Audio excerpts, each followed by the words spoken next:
Este es el segundo video sobre análisis de diversidad.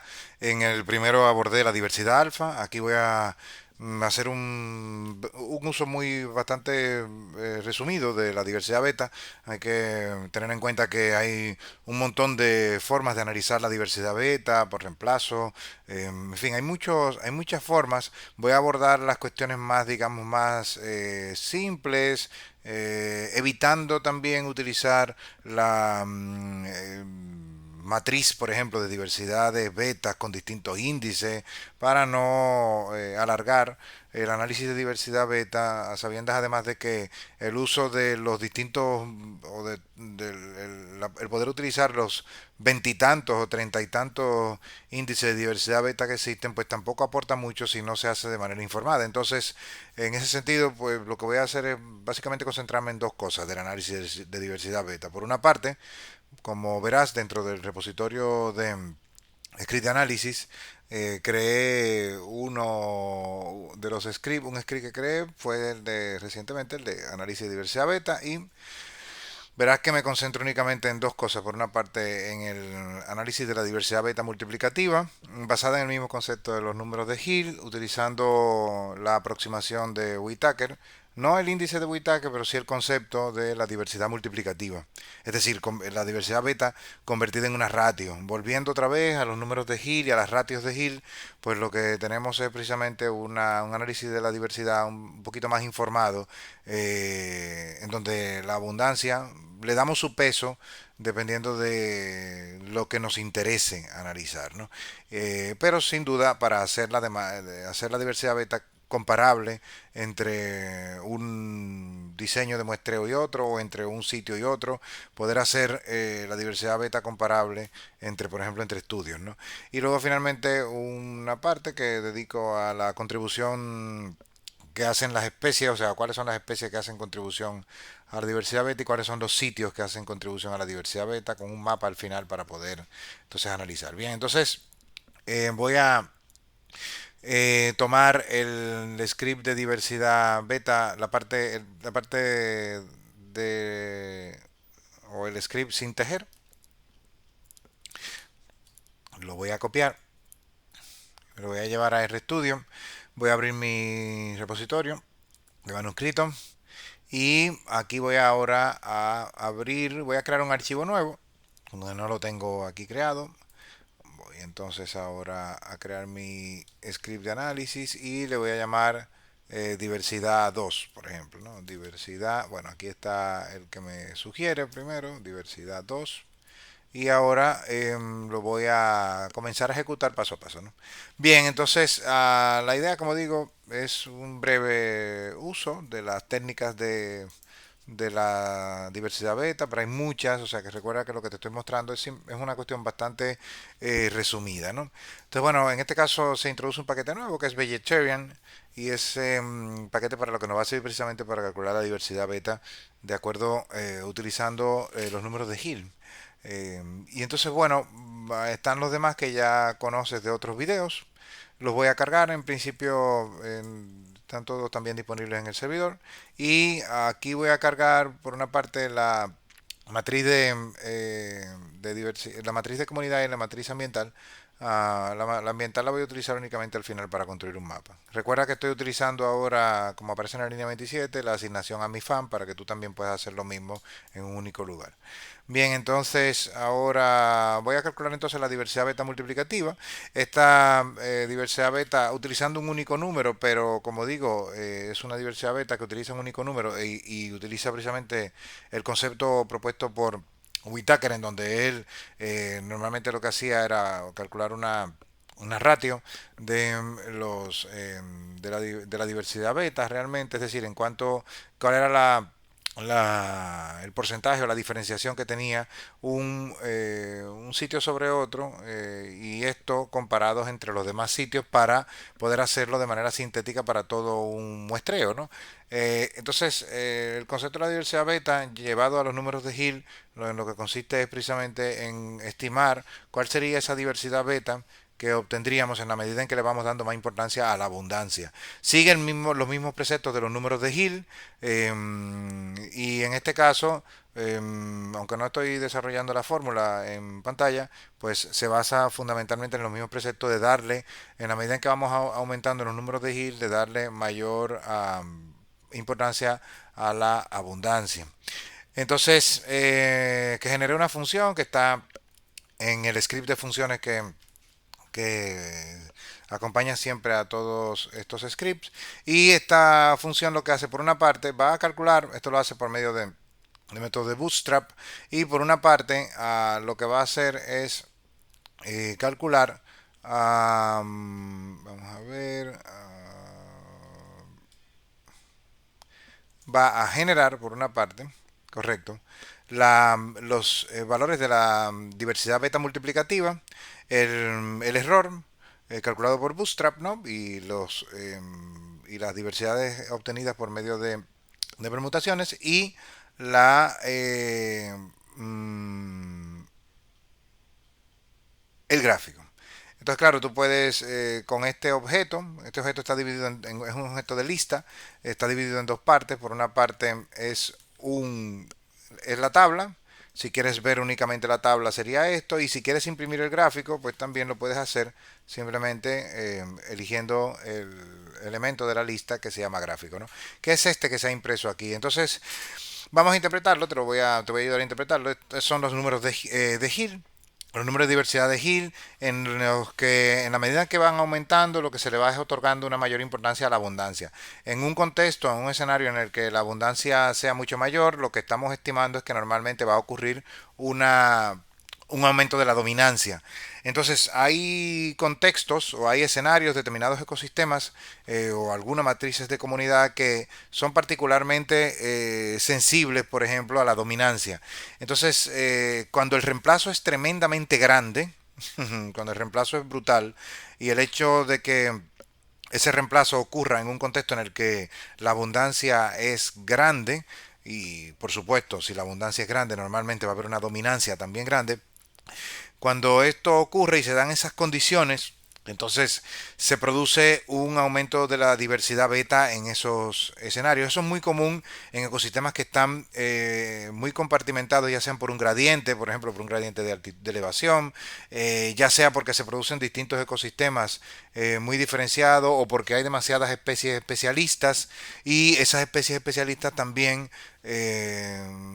tengan la característica o la particularidad de convertirse en dominante en esos determinados ecosistemas que son para ella de muy alta preferencia. Se ha comprobado, por ejemplo, en situaciones, por ejemplo, de eh,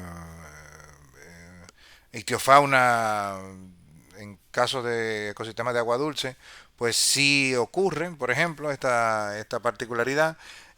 También no siempre es común, pero en la medida en que compartimentamos los ambientes por elevación, también para los macroinvertebrados, también es posible que esto ocurra.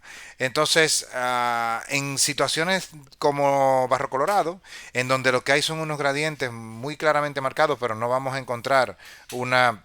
Vamos a encontrarnos, por supuesto, como ya siempre digo en todos los vídeos, que todos los sitios, los cuadros de una hectárea están autocorrelacionados espacialmente, es decir, los gradientes van a ocurrir de manera muy gradual, no son gradientes que vamos a tener con saltos importantes, y lo que se producen son tendencias graduales paulatinas que lo que hacen es precisamente que prácticamente todas las muestras, en este caso cada uno de los cuadros, que no son muestras, como siempre digo, recordar es un censo y demás, ¿no? Pero hay que recordar que lo tenemos dividido en cuadros, y esos cuadros realmente están muy autocorrelacionados, por lo tanto se parecen mucho entre sí.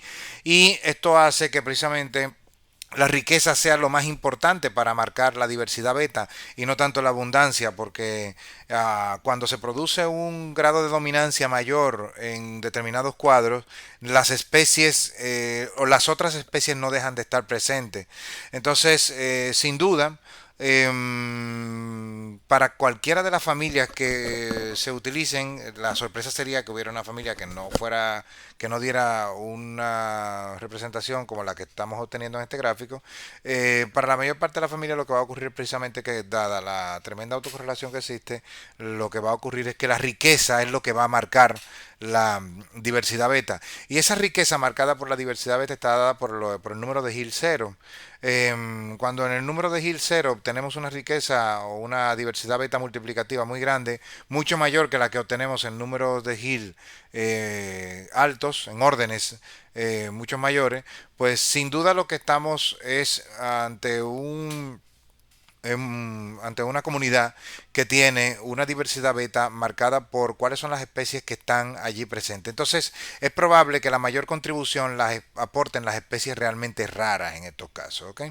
Entonces, no es tanto la dominancia la que marca en estos casos, es más bien la riqueza y la participación de especies comúnmente raras. Entonces, bueno, eso es lo que esperaríamos siempre en Barro Colorado. Como digo, la sorpresa sería que ocurriera algo diferente en alguna familia, así que si es tu caso, pues ya sabes que no podrías interpretar la diversidad beta. Es decir, si obtienes un gráfico en el que la diversidad beta aumenta gradualmente en la medida que aumentas el orden de la medida de la diversidad, entonces lo tendrías que atribuir probablemente a que la abundancia aumenta, y cuando la abundancia aumenta es cuando se va haciendo más, eh,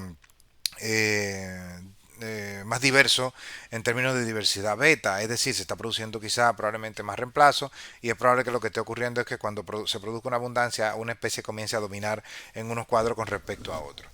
Entonces, eso no es lo que ocurre en mi caso, por lo menos en las tres familias que analizo siempre, que es la asignada a mí, apocinaceae, ameleaceae y sapotaceae, pero si ocurre en tu caso ya sabes que lo que contribuye a la diversidad beta en tu caso es más bien la dominancia y no tanto la riqueza o la aparición de especies raras, la ocurrencia de especies raras, ¿no? Entonces, bueno, ahora también te presento algo que realmente confirma esto en cierta medida, que es la determinación de la contribución local, ya sea por sitio o por especie, a la diversidad beta. Esto se hace también por medio de permutaciones y la diversidad beta puede ser realmente aumentada, ya sea por sitios, o sea, ya puede ser la contribución a la diversidad beta, ya puede ser por sitios como podría ser por especies. Si es por especie y son las especies raras, entonces estamos ante probablemente el escenario que te comentaba anteriormente, que no es la dominancia la parte de la diversidad beta que está haciendo la contribución a que aumente la diversidad beta, sino más bien el hecho de que participen especies que probablemente no son comunes. Y por otra parte, eh, con este análisis, que es una función que cree para ti, con este análisis lo que también determinamos cuáles son los sitios en donde se produce un aporte significativo a la diversidad beta. Este análisis de la contribución tanto por sitio como por especie, utiliza la diversidad beta medida como la varianza de la diversidad. Entonces lo que realmente hace es lo que realmente se utiliza es obtener los valores de abundancia de cada uno de los sitios y al obtener los valores de abundancia de cada uno de los sitios compararlo con la media de todos los demás, con la media de la abundancia de todos los otros sitios para cada una de las especies, ¿ok? Entonces esto se repite y luego se hace un sumatorio de cada una de esas comparaciones. Esas comparaciones se hacen por medio de una resta y elevada al cuadrado. Eso realmente es la varianza. Entonces, lo que estamos haciendo es utilizando la varianza de la abundancia de cada una de las especies y ya en ese sentido estamos considerando tanto la abundancia como la riqueza propiamente y estamos utilizando entonces la varianza para hacer un análisis de la diversidad beta, porque estamos comparando cada uno de los valores de abundancia de cada una de las especies, lo estamos comparando con la abundancia promedio. Y entonces, al hacer entonces la comparación, ya sea de la diversidad o ya cuando tengo toda la sumatoria de todas esas comparaciones, que serían todas las sumas de todas esas varianzas, lo que voy a obtener es realmente una suma de cuadrados. Entonces esa suma de cuadrados me va a dar un valor para cada una de las especies y me va a dar un valor para cada uno de los sitios. Para cada especie yo voy a obtener un promedio de cuál es el total, ¿no? Eh, de la abundancia, de la suma de cuadrados, ¿no? Y voy a comparar para cada una de las especies y voy a compararlo haciendo básicamente una comparación simple en donde yo determino cuál es la suma de cuadrado por por la comunidad total y comparo la de esa especie con respecto a la de la comunidad total. Entonces, al hacer eso, digo, bueno, si supera la mitad de manera un tanto arbitraria, de acuerdo a lo sugerido, aunque esta arbitrariedad está relativamente justificada, de acuerdo a lo sugerido por Borchardt y Legendre y de Cáceres en el libro de Numerical Ecology, realmente se ha comprobado que sí, al superar la mitad de lo que sería la suma de cuadrado total de toda la comunidad, tendría realmente una contribución por esa especie muy marcada, ¿no? Entonces también se puede hacer el mismo análisis ya por sitios, pero en este caso sí puedo utilizar probabilidad utilizando una prueba de permutación. Entonces lo que voy a hacer es múltiples comparaciones con distintas permutaciones.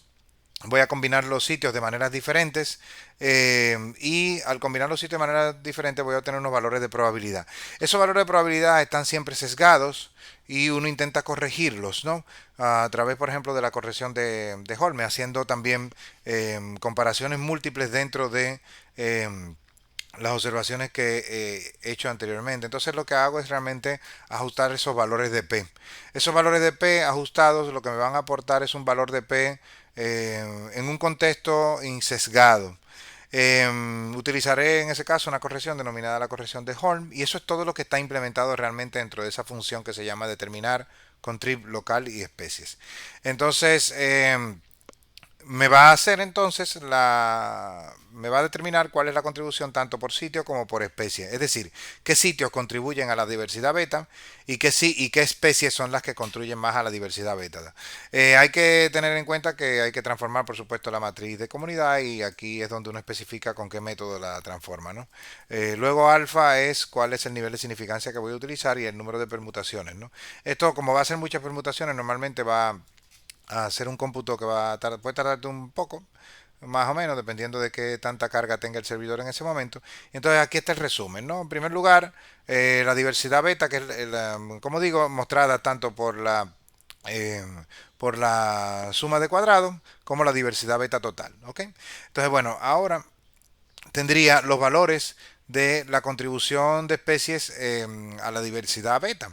Estos son los valores de contribución, estos no son valores de P, ¿ok? Así que hay que tenerlo muy claro. Realmente son valores de diversidad beta por cada una de las especies y cuál es su contribución a la diversidad beta. Entonces, bueno, nosotros podríamos comparar, por supuesto, cuáles son las especies que superan el valor de el promedio de cada uno de ellos, ¿no? Y con esto puedo determinar si una especie u otra está contribuyendo más a la diversidad beta. Abajo presento entonces el resumen de eso. Y luego tengo la contribución local de la misma manera, ¿ok? Presentado de la misma manera en valores de diversidad. Y por otro lado tengo los valores de P no ajustados para la contribución local de la diversidad beta. Entonces puedo encontrar que hay algunos sitios, por ejemplo, que tienen un valor por debajo de 0.05, que es lo que he fijado como nivel de significancia. Entonces, por lo tanto, por ejemplo, el sitio 18 y el sitio 5 resultarían realmente como sitios en donde que hacen una importante contribución a la diversidad beta. Normalmente esos son los sitios en donde van a ocurrir las especies que hacen contribución local. Luego los valores de P ajustados es interesante porque fíjate que con valores insesgados, y eso ya queda a opción de nosotros si queremos considerar los valores sesgados o los valores insesgados, no es recomendable utilizar los valores sesgados y lo que es recomendable es precisamente utilizar los valores insesgados. Fíjate que todos son prácticamente uno, salvo el sitio 5 y el sitio 8 que están muy por encima del nivel de significancia. Por lo tanto, en términos de en términos de nuestro muestreo, que ya sabemos que que cada uno de los sitios tiene una dependencia muy grande con respecto al otro. Lo que tenemos claro es que realmente prácticamente ninguno de los sitios tiene una contribución importante si lo vemos desde el punto de vista de de un diseño insesgado. Sin embargo, queda opción de uno considerar que al menos esos lugares están aportando más que los demás a la diversidad beta, aunque sea en un escenario sesgado, ¿no? Bien, entonces aquí están las especies al final. ¿Cuáles son las especies que hacen contribución a la diversidad beta? Es curioso, fíjate que, bueno, no es curioso, es lo esperado, es el patrón esperado. Las especies que, de acuerdo a la análisis en el análisis de agrupamiento, mostraron por medio, por ejemplo, de los índices eh, del, del índice de correlación punto biserial o el INVAL, el Indicator Value, el índice, el valor indicador, son las mismas que nos salían allá. Entonces son las especies que están marcando un patrón concreto de ocurrencia, ¿no? Están presentándose, están ocurriendo en determinados sitios, los podrás buscar y verás que son los sitios comúnmente que coinciden con los sitios que contribuyen a la diversidad beta. Y estas son las especies que están marcando la diferencia en la comunidad. Estas son las especies que están marcando la diferencia en la comunidad y son las especies que nos están ayudando probablemente a ser especies indicadoras o a ser especies que muestran una preferencia marcada.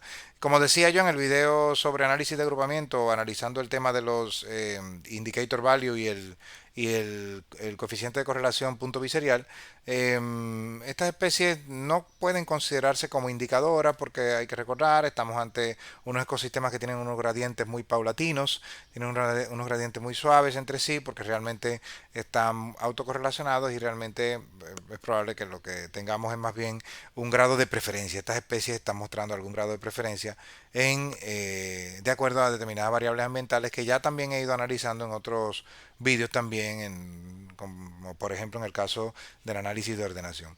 Y luego los sitios que presentan contribución local, 5 y 18, como comenté anteriormente, y como vemos, con el valor ajustado del valor de P, pues vemos que ningún sitio hace contribución local, o sea que realmente no hay ningún sitio haciendo contribución local. Para que veamos quiénes son 5 y 18, pues genero el mapa que recuerdas del análisis exploratorio de datos, ya había generado yo en otras ocasiones. Estos mapas también te recomiendo consultar el script AED6. Aquí parece que cometí un error, es AED. El AED6, en donde te muestro un montón de mapas posibles, ¿no? Todas las variables ambientales generadas por lotes, mapas distintos de cada una. Y a su vez también te muestro allí cómo utilizar un KML que puedes visualizar en Google Earth. Pero este 5 está en el borde noroccidental de la parcela y también 18 que recuerda que está al centro. Estos sitios tienen algunos patrones de acuerdo a las variables ambientales y eso es lo que te queda realmente como ejercicio, el saber si realmente estos lugares están marcando por alguna razón, cuáles son las razones ya sean topográficas, que como bien sabemos en términos topográficos y morfológicos prácticamente no hay ningún aporte normalmente a los análisis de diversidad, al menos en mi familia, y eh, te queda también buscar si es que hay algunas características de suelos especiales que los justifican. Como en mi caso 518, en tu caso probablemente sea diferente o sea ninguno, pues bueno, te quedará localizar cuáles son esas variables. Como te digo, une este video